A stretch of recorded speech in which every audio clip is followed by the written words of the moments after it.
Hello guys, welcome back to my new video. तो हम लोग इससे पहले देख लेते हैं हमारा टैली में कंपनी कैसे क्रिएट किया जाता है। ठीक है, तो टैली कंपनी बनाने के बाद आपको कुछ कुछ वर्ड्स ऐसा होता है जिसको आप जब तक नहीं समझोगे आपको टैली समझ में नहीं आएगा। ठीक है, तो वही टैली में क्या क्या वर्ड्स है, कौन कौन से वर्ड थे जो आपको याद रहना चाहिए, उसका मतलब क्या होता है, उसका मायने क्या होता है, आपको पता होना चाहिए। ये सब मैं आपको किस में बताऊँगा, आपको नोट्स में बताऊँगा। ठीक है, नोट्स के जरिए मैं आपको बताऊँगा। यहाँ पर लिखा भी देखो, टैली इंपॉर्टेंट वर्ड्स कौन कौन से, इन्हें जाने बिना आप कैसे टैली सीख पाएंगे। सही बात है, अगर आप ये सब चीज़ें नहीं सीख पाएंगे, लिएबिलिटीज़ क्या होता है, गुड्स क्या होता है, एसेट्स क्या होता है, क्रेडिट क्या होता है, डेबिटर क्या होता है, ये सब नहीं जानेंगे आप तो कैसे टैली सीख पाएंगे। तो चलिए स्टार्ट करते हैं।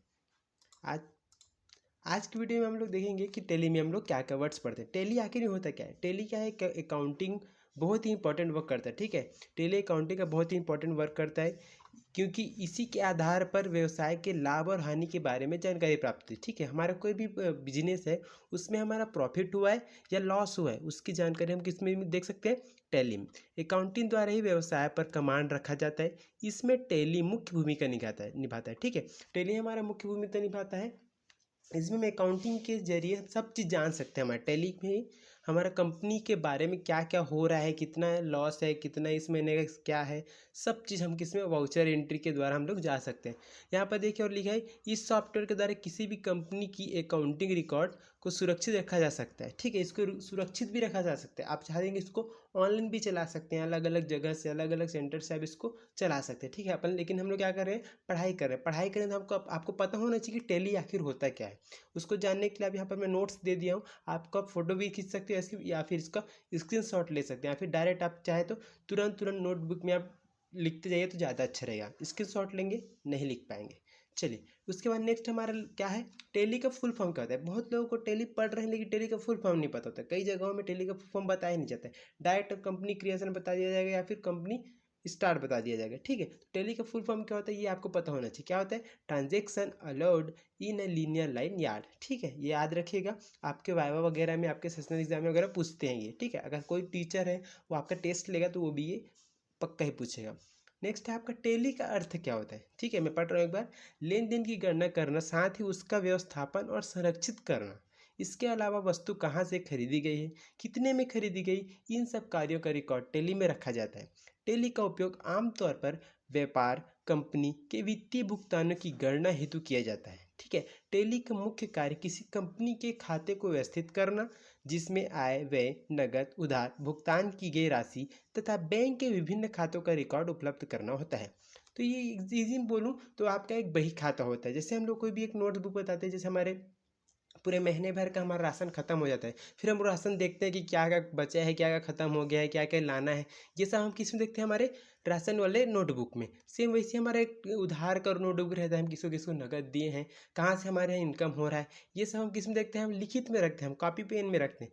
लेकिन वही चीज़ को हम जब टैली में एंट्री करते हैं उसको टैली कहा जाता है। इसको अकाउंटिंग सॉफ्टवेयर हो जाता है कौन सा, टैली। ये टैली का मैं जितना भी बताऊँगा, ये टैली ERP 9 और आपका टैली प्राइम दोनों के लिए यूज़फुल है। ठीक है, तो आप चाहें तो डायरेक्ट मेरे साथ साथ लिख सकते हैं, वीडियो को पॉज करके देख सकते हैं। ठीक है, तो चलिए नेक्स्ट चलते हैं। Advantage of tally. Advantage of tally में क्या है, आपका 3 ऑप्शन है। देखिए, अकाउंटिंग में हमें किसी विशेष समय में प्रॉफिट लॉस हुआ है यह समझ सकते हैं। ठीक है, इसका एडवांटेज क्या है, डिसएडवांटेज नहीं, एडवांटेज क्या क्या हुआ है। किसी विशेष समय में ऐसा हो सकता है कि आपकी कोई कंपनी है, उसका 3rd मंथ में कुछ हो सकता है लॉस हो रहा हो, आपको याद नहीं है, आप फिर से उसको देख सकते हैं। ऐसा हम बिजनेस के फाइनेंशियल पोजीशन को समझ सकते हैं, बिजनेस में कितनी संपत्ति है, बिजनेस में कितना ऋण है, बिजनेस में कितना कैपिटल है। मतलब यहाँ पर आपका कितना क्या है, संपत्ति है, कितना गुड्स है, संपत्ति है। ठीक है, एसेट्स से बोलते हैं। ठीक है, एसेट्स है। नेक्स्ट आपका ऋण कितना है, और आपका कैपिटल। कैपिटल मतलब आपका मूलधन कितना है आपका, फिर आपको किसी को देना कितना है, और आपके पास एसेट्स संपत्ति कितना है, किसी का जगह, कहीं कहीं पर कोई सामान, ये आपके पास कितना है। इसके अलावा हम अकाउंटिंग रखने में बिजनेस के प्रॉफिट लॉस के कारणों को समझ सकते हैं। प्रॉफिट और लॉस किस कारण से हो रहा है, हमें प्रॉफिट किस कारण से लॉस हो रहा है, ये भी हम समझ सकते हैं। अकाउंटिंग सीखते समय हमें नियमित रूप से कुछ शब्दों का उपयोग करना पड़ता है। ठीक है, जो हम पहले ही इन शब्दों का अर्थ पता होना चाहिए, हमें इन सब शब्दों का पहले ही अर्थ पता होना चाहिए। मैं बोला ना, आपको टैली पढ़ने से पहले ये सब चीज़ें क्या होनी चाहिए, पता होनी चाहिए। तो चलिए नेक्स्ट देखते हैं, गुड्स। गुड्स का मतलब होता है सामान या वस्तु।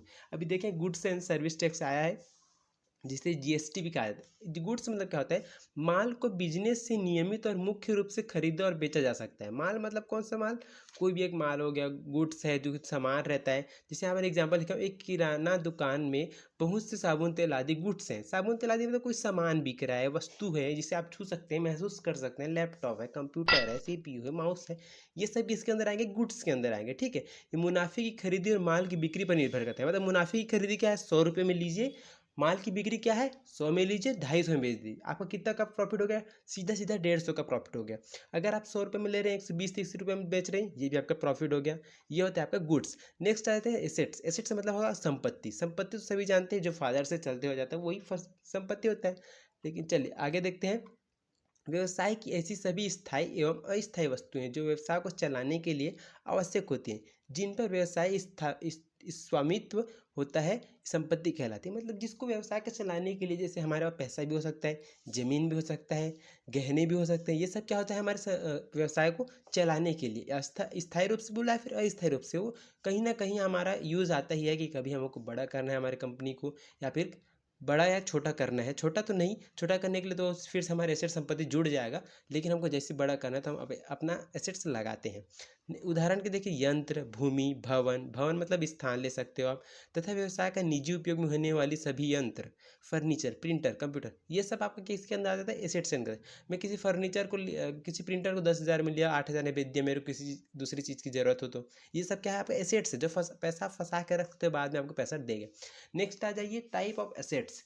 टाइप ऑफ एसेट्स में क्या है आपका, फिक्स एसेट्स। फिक्स एसेट्स का मतलब होता है आपका स्थायी संपत्ति। स्थायी संपत्ति मतलब फिक्स्ड है, वो उसका कम ज़्यादा नहीं होगा। वो यंत्र है, कोई भी यंत्र, जैसे फर्नीचर है, फर्नीचर 2-4 पैर का फर्नीचर है और रखा है तो रखा ही रहेगा, वो कम नहीं होगा ना ज़्यादा नहीं होगा। कंप्यूटर है, रखा है रहेगा, ठीक है, वो कम नहीं होगा ज़्यादा नहीं होगा। ये होता है फिक्स एसेट्स। फिक्स एसेट मतलब क्या होता है, स्थायी संपत्ति। ठीक है, इसके बाद आपका क्या है यहाँ पर, करंट एसेट्स। करंट एसेट्स मतलब होता है आपका नगद रोकड़ा। जैसे करंट मतलब डेली यूज़ के लिए जो खर्च हो रहे हैं, वो सब किस में आएंगे, करंट एसेट्स में आएगा। जैसे नगद है, नगद का रोकड़ा हो गया, बैंक का नगद, बैंक में नगद लेन देन करते हैं, ये सब किसके अंदर आ जाता है, आपका करंट एसेट्स जो होता है। चल संपत्ति भी कहा जाता है इसको, ठीक है, इसको चल संपत्ति भी कहा जाता है। नेक्स्ट आपका लिएबिलिटीज और दायित्व या देयताएं। ये क्या होता है, व्यवसाय के देय धन को दायित्व कहते हैं। व्यवसाय के देय धन, दे मतलब दे, दूसरे को देने वाले धन को क्या बोल सकते हैं आप, देय धन। यहाँ पर यह रहेगा, देय धन को दायित्व कहते हैं। वैसे में कुछ आवश्यक राशियों जैसी दायित्व कहते हैं। व्यवसाय में कुछ आवश्यक, यहाँ पर व्यवसाय में रहेगा, ठीक है। यहाँ पर आप इसको थोड़ा सा इसको एडिट कर लीजिएगा। इस यहाँ पर रहेगा आपका व्यवसाय में, ये रहेगा आपका व्यवसाय में, ठीक है। ये जहाँ मैं ब्लैक लिखा हूँ यहाँ पर आपका आ जाएगा व्यवसाय में, ठीक।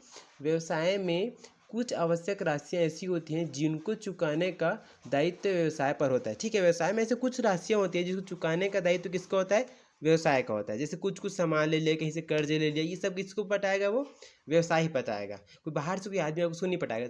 हाँ, ये हो सकता है उसको एक कोई व्यक्ति उसका संभाले, लेकिन उसको कौन देखेगा, उसको सिर्फ आपका व्यापारी ही देखेगा। चलो उसका उदाहरण देख लो, बैंक लोन, क्रेडिट, माल की खरीदी। बैंक से अगर कोई लोन ले रहा है, वो वगैरह आपका पूरा आ जाता है लिएबिलिटीज। लिएबिलिटीज मतलब समझे, किसी को पैसा आपको देना है।